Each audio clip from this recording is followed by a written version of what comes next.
It began with a whisper, a barely perceptible change in the air. Cities buzzed with life, factories roared, and highways brimmed with ceaseless activity. Yet beneath the surface, the earth was stirring, quietly reclaiming the balance that had been lost for centuries. At first, the signs were subtle. A faint hum filled the air in forests, cities, and deserts alike, a sound that no machine could trace. The skies, once smeared with pollution, seemed to clear overnight, revealing brilliant hues of blue that had long been forgotten. Rivers ran swift and pure, as if the grime of industry had been swept away in a single, invisible wave. Then, the changes accelerated. In the heart of cities, sidewalks cracked open as green shoots emerged. Trees that had struggled to grow for decades flourished, their roots tearing through concrete as though reclaiming lost ground.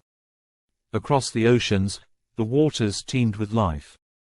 Fishermen stared in disbelief as species thought to be extinct reappeared, their numbers multiplying as if summoned by an unseen hand. For the first time in memory, humanity was forced to stop and watch. Scientists scrambled for explanations, but their instruments told them nothing. The satellite images, however, were unmistakable. The Sahara Desert was shrinking, giving way to a carpet of greenery. The Arctic ice, once retreating, had begun to expand, shimmering like a jewel under the sun. The Amazon rainforest seemed to breathe, its canopy thickening as though the scars of deforestation had been erased. The headlines called it the Great Restoration, yet among the awe and celebration, there was fear. What did it mean for humanity if the earth no longer needed its stewards? The changes were not without consequence. Factories fell silent as machines ceased to function. Inexplicably, the engines of cars, planes, and even power plants stalled. Coal mines collapsed into themselves, and oil fields dried up overnight. What humanity had taken from the earth was no longer offered. People tried to fight back, ripping out the vines that overtook their cities and spraying chemicals to halt the rampant growth, but their efforts were futile. The vines regrew stronger, faster, and the chemicals turned inert. In rural Nebraska, a farmer stared at his fields in despair. His carefully planted rows of corn had been overtaken by wildflowers and grasses. "It's as if the land knows what it wants," he muttered. Around him, others were beginning to understand that this wasn't just a phenomenon, it was a message. While some tried to resist, others adapted. Communities formed around a shared purpose, learning to live in harmony with this newly awakened earth. In the heart of the Amazon, indigenous tribes, long ignored by modern civilization, became leaders of this new era. Their ancient knowledge of the land, its rhythms, and its cycles became humanity's guiding light. In their teachings, people found ways to grow food that thrived alongside the wild rather than replacing it. But the Earth's renewal also brought unexpected challenges.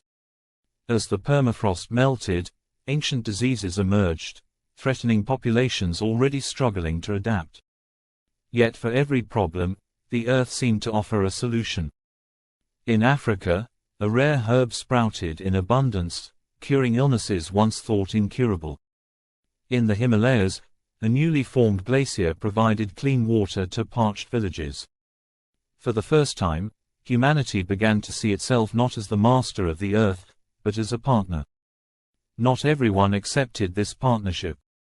In fortified cities, factions rose to resist the change. They clung to the remnants of the old world, building machines in secret that they hoped could reverse the Earth's healing. They called themselves the Iron Hand, and their goal was to reassert humanity's control. But every attempt failed. Earth seemed to anticipate their moves. Earthquakes toppled their bunkers, and swarms of insects devoured their stores. It was as if the planet itself was saying, "Enough." The turning point came in Iceland, where a team of researchers uncovered a cavern filled with glowing symbols etched into the stone. The markings, older than any known civilization, spoke of cycles of renewal. The Earth, it seemed, had always had the power to heal herself, but only when humanity stepped aside. Word of the discovery spread like wildfire. People across the globe began to gather, not to fight or rebuild, but to meditate. For the first time, humanity connected as one, not in conquest, but in reverence. Across continents, a phenomenon occurred. Flowers bloomed in unison. Animals emerged from their hiding places, unafraid. The skies danced with colors, as auroras appeared in places where they had never been seen before. Humanity began to change. Cities became forests, their steel and glass structures repurposed as homes nestled among the trees. Rivers once polluted became the lifeblood of thriving ecosystems. Coastal communities turned to the oceans, farming kelp and mussels in harmony with the tides.